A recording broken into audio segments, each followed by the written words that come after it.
E tem muitos mitos. Agora que vem uma coisa muito interessante de se admitir aqui.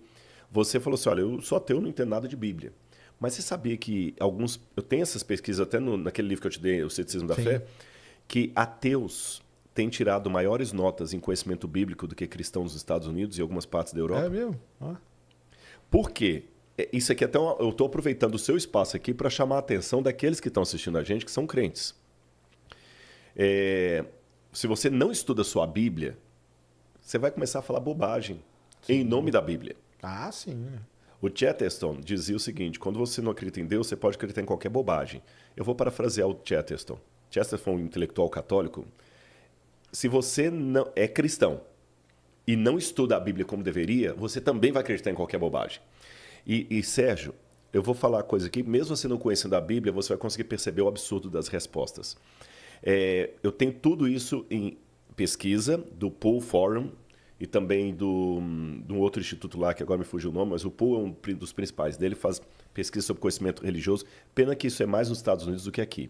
Mas a realidade do Brasil não deve ser muito diferente, não, porque a gente tem pouca pesquisa de campo. Mais de 50% dos entrevistados acreditavam que a expressão Deus ajuda quem cedo madruga está na Bíblia, e não está. Há pessoas que pensam que Sodoma e Gomorra era um casal. Ah, mas aí não.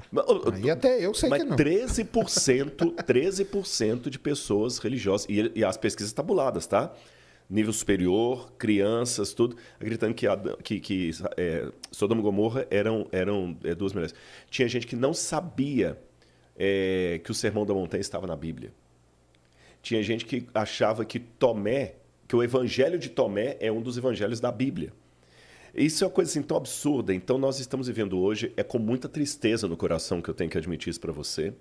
E antes que alguém fique revoltadinho aí e mande mensagem mal criada, vamos corrigir a estatística mudando os nossos hábitos, nós que somos crentes. Sim, claro. Nós não podemos hoje dizer que o mundo cristão conhece a Bíblia. Eles conhecem os mitos.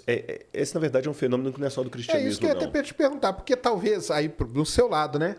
Porque no meu eu sei que sim, mas no seu os mitos são mais interessantes do que o texto mesmo que tá ali. Tipo, eu falar assim, pô, tem lá o Santo Graal, cara, o pessoal atravessou a Europa para ir atrás de um cálice, que é onde tava Porque isso aí fala, caramba, Claro, que história maneira, né, cara? Uhum. Não, cara, você vai ler, não tem nada disso. Os caras estavam ali sentados, comiam, bebiam, igual a gente faz igual hoje, tá tudo bem. Como que é os mitos aí? Eu vou responder isso em 2 níveis para você. Primeiro nível, a questão dos mitos. Eu hoje acho que o problema é mais profundo. Por quê? Falando de mito, é muito interessante ler a Ilíada de Homero, mas o pessoal prefere assistir o filme Troia. Não quer ler a Ilíada. Sim. Pô, Mesmo falando sei lá, 2.000 páginas? Mesmo falando do mito, o pessoal não quer ler. E está piorando, que agora o filme traz um monte de coisa que não está no livro, que não está no original, muita coisa romanceada, licença poética. Mas o pessoal é mais cômodo assistir o filme na Netflix do que ler o livro. Eu estou falando de mito. E nisso aí, quantas frases de Nietzsche que ele nunca falou, que o pessoal falando de Nietzsche, quanta coisa que não foi dita, porque é mais cômodo. Então, Eles criam um mito do mito, né? o mito do mito. Não é só porque o mito é mais fantástico, é porque hoje eu acrescento a isso que você falou, uma preguiça mental. Ah, sim. Que eu quero tudo Então tá em todas mastigado. as áreas, Todas até as na de áreas. vocês. E na Bíblia está também. Entendi. Então, o primeiro ponto é esse, a preguiça mental. Segundo, a simplicidade da Bíblia, eu concordo com você. O mito chama mais a atenção da pessoa. E nesse aspecto, a Bíblia dá a mão com vocês, que são cientistas. Porque a tendência da Bíblia, se você olhar a Bíblia friamente como um livro histórico, uma produção de literatura, você vê que a Bíblia sempre tenta puxar do mito para a realidade. Entendi. Por isso que falou assim, coisa tão simplesinha ali, o mito chama a atenção. E é mesmo. Porque você compara, por exemplo, as cosmogonias. Até vou dizer aqui de uma maneira bem intelectual. A visão bíblica de Deus, ela é intelectualmente muito sofisticada. Muito sofisticada. Se comparada à mitologia, à teogonia de Hesíodo, por exemplo. Quando você vê o caráter de Zeus vindo, pega a mulher, não sei o que e tudo, e o Deus de Israel, como ele é muito mais sofisticado. Você sabia que de todos os mitos do passado, a Bíblia é o único livro, estou colocando mitos, não que eu estou colocando a Bíblia como mito, mas estou dizendo assim, Vamos colocar assim, os grandes livros produzidos no passado, né? As teogonias. O único livro do passado que coloca a divindade antes do universo é Deus, é a Bíblia. É a Bíblia. Todos os outros, Enuma Elish, o épico do Gilgamesh, todos esses grandes mitos, o Atrahasis, quando falam da criação, os mitos sumerianos, egípcios, quando fala de Atom, o universo estava lá, ou se autoexistiu, se autofecundou, e depois vieram os deuses. A Bíblia coloca o Deus antes e fala o seguinte, ele não pode ser reduzido a um boneco de barro que você vai ficar... Isso é muito sofisticado. Entendi. Claro. É muito sofisticado. A Bíblia quebra a ideia do totem. A Bíblia quebra a ideia do... Quando constrói, o Salomão vai fazer o templo em Jerusalém, falou, Senhor, eu sei que nem o céu dos céus se podem conter. Quanto mais essa casa que eu fiz. Diferente da liturgia babilônica, onde o Deus vinha e morava mesmo ali naquele santuário. Estava ali, a casinha dele. Então era muito sofisticada a Bíblia. E eu concordo com você. O mito, ele é mais fascinante, por isso que muitos correm para o mito e deixam de lado a história real que a Bíblia apresenta. Pena, porque apresenta uma propaganda negativa da Bíblia. Segundo, existe uma preguiça mental hoje que me faz correr para os resumos e não mais para o enredo lido. E em terceiro lugar, o milagre da Bíblia está em mostrar Deus agindo nas coisas simples do dia a dia. Aí, quando acontece uma aparição, uma epifania de Deus gloriosa, ela faz sentido porque Deus se revela na simplicidade. Entendi. Beleza. E então o Santo Graal não tem nenhuma prova, não tem nada. Nem arqueologicamente falando. Não, zero. Qualquer arqueólogo que vai buscar Santo Graal é como um físico que vai comprovar a Terra plana. Entendi. É um negócio assim que Caramba, é chegar a esse grau de absurdo. Se eu falar que estou querendo... É lógico. Houve no passado algumas surpresas, houve. Quando o Heinrich Schliemann falou que ele queria encontrar Troia, a academia toda riu dele. Porque Troia é um mito. E ele encontrou Troia. Mas o Santo Graal, eu acho que é um absurdo muito grande. Não fazia parte da cultura Entendi. judaica antiga. E se, estou trabalhando com a conjunção aqui, se houver um Santo Graal que foi preservado e amanhã encontrem, eu sei lá, o Rodrigo falou que não. Se, pode ter certeza, não vai ser nada de um cálice de ouro que tem poderes mágicos, vai ser um copinho... Entendi. Besta. E aí juntando ali que a gente tava falando do filme, né? Porque no filme, pra quê? Vamos dar spoiler aqui, porque já, pelo amor de Deus, né? Muitos anos, o Santo Graal lá, na verdade, era o ventre da Maria Madalena, né? E como que é Maria Madalena? Existiu mesmo? Não Existiu, inclusive. Porque uma coisa assim, eu vou falar, cara, do meu total desconhecimento de tudo. O que eu ouço o pessoal falando, né? Que fala assim, Jesus Cristo teve um problema porque a gente sabe quando ele nasceu, e sabe quando ele morreu. Mas tem um período da vida dele... Dos 12 aos 30 anos. Que a gente não sabe nada do que aconteceu. O que aconteceu, então, com Jesus, que arqueologicamente tem alguma coisa e tal, nesse período de vida dele? Eu vou te dar a resposta mais simplória que você pode imaginar, mas é essa. Ele foi simplesmente um judeu como outro qualquer. Entendi. Só isso. Mas, de novo, a busca do mito. A gente quer alguma coisa, tem que ter alguma coisa. Não tem. Gente, quem é sofisticado é o ídolo. Aí que eu vou falar agora em teologia para você. Quem é sofisticado e quer o glamour é o mito, é o ídolo. O Deus de Israel, não. Vou dar um exemplo de estudo de casa e eu volto para Jesus, da Maria Madalena lá, que você perguntou. Deus, quando apareceu para Moisés no Sinai e deu os 10 mandamentos, que os judeus até contam a piadinha, que originalmente era para ser uma tábua só, né? Aí pôs em quantas? Em 2, né? Pode ser até 3, que é aquele filme antigo lá que eu esqueci o nome, daquele judeu lá que... Aí falou assim, aqui estão as 3 tábuas, aí cai uma quebra, né? As 2 tábuas. E o pessoal brinca também que assim, que era uma tábua só, e Deus falou, Moisés, aqui estão os meus mandamentos. Ele falou assim, o que é isso? Os meus mandamentos, Moisés. Quanto custa? É de graça. Então eu vou levar 2. Né? Então, nesse momento da aparição, você tem a epifania. Deus aparece no Monte Sinai com raios, trovões e tudo mais, e o povo fica assustado.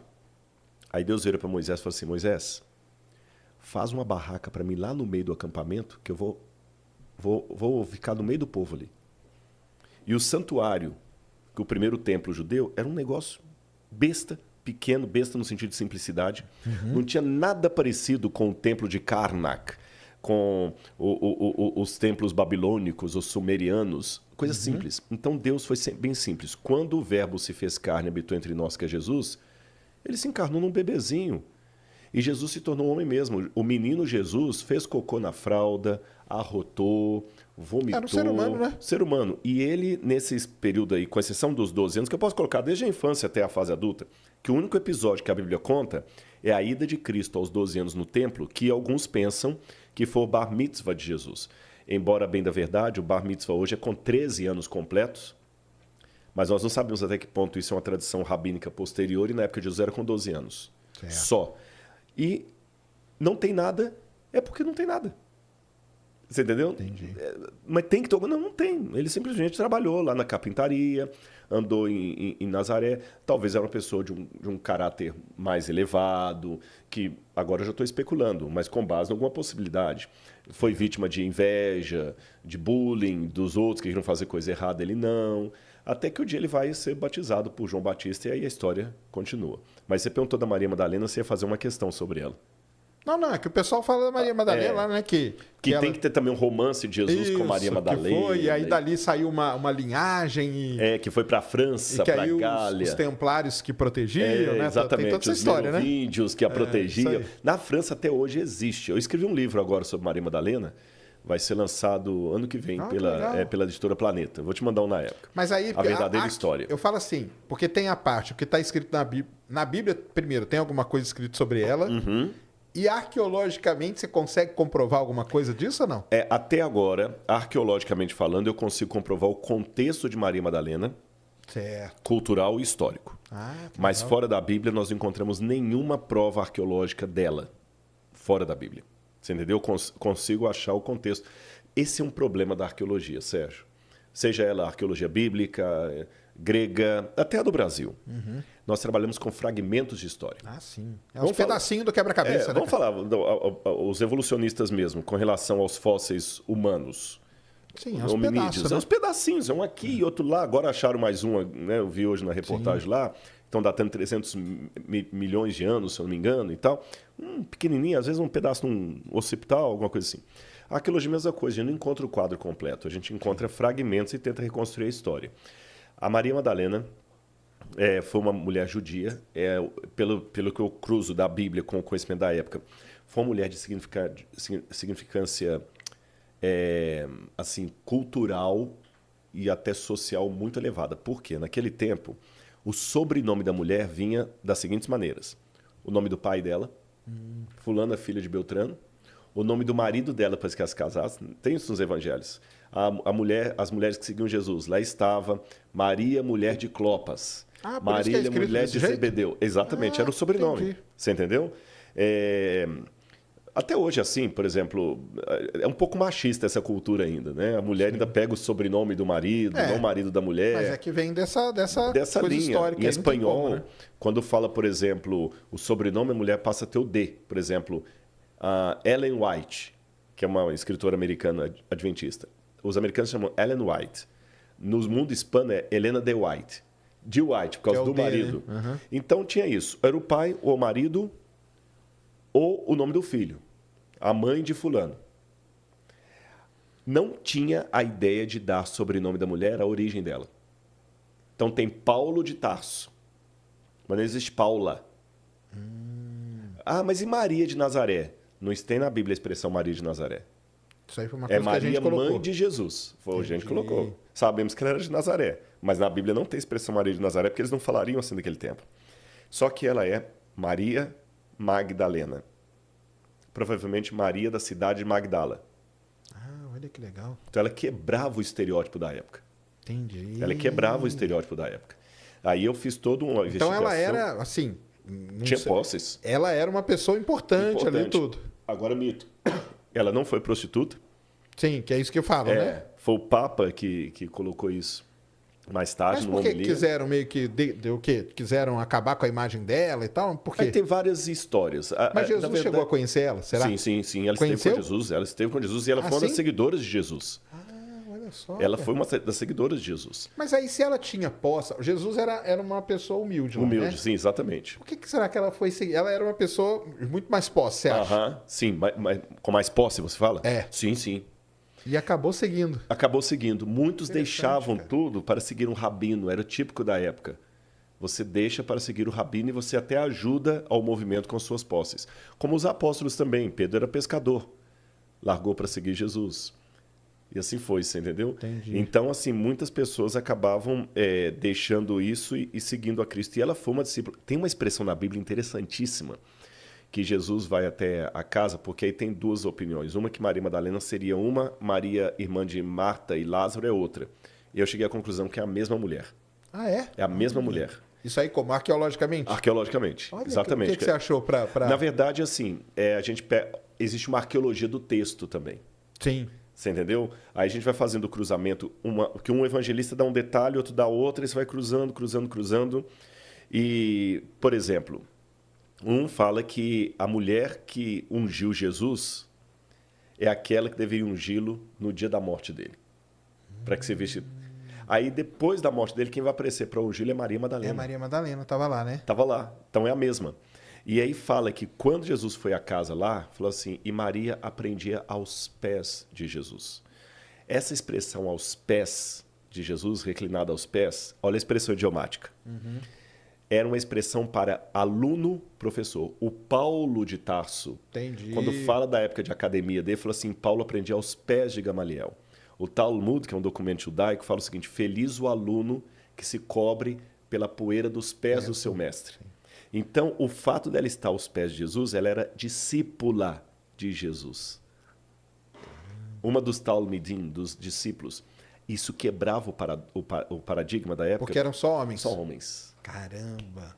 Então ela foi assim, se a gente fosse falar, uma mulher além do seu tempo. Assim. Foi da vanguarda, foi da vanguarda. Há outras exceções à regra, mas são exceções assim, muito raras. Eu encontrei duas ou três. Uma que era professora, mas a maior parte o papel da mulher era ser do lar. Entendi. E ela quebrou isso aí. Quebrou isso aí.